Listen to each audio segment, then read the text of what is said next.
సృష్టి ఫర్టిలిటీ గురించి అయితే ఒక దాదాపు 15-20 రోజులు మీడియా రచ్చ చేసింది కదా. సో అందులో ఇంకో కీలకమైన విషయం తెలిసింది ఏంటి అంటే, ఆంధ్రప్రదేశ్ నుంచి ఒక నలుగురు doctor, experienced and also certified doctors ఇదంతా చేశారని తెలుస్తుంది. ఓన్లీ యాజమాన్యమే కాదు, వాళ్ళతో కూడా సంబంధాలు ఉన్నట్టు తెలుస్తుంది. వాళ్ళని కూడా అరెస్ట్ చేయడం జరుగుతుంది.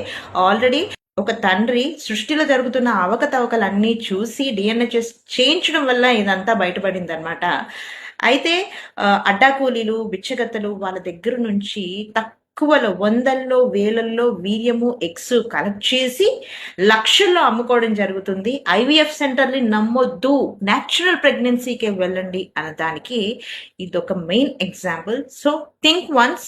సో ఇంకా అందులో ఏం వెళ్తాయో చూద్దాం. హాస్పిటల్స్ మీద కూడా చాలా వరకు రైట్స్ చేశారు హెల్త్ డిపార్ట్మెంట్ వాళ్ళు. Hope for best. అండ్ ఇలాంటి ట్రెండింగ్ న్యూస్ కావాలి అంటే అంకిత జ్యోతి ఛానల్ సబ్స్క్రైబ్ చేసుకోండి. లింక్ డిస్క్రిప్షన్లో ఉంది.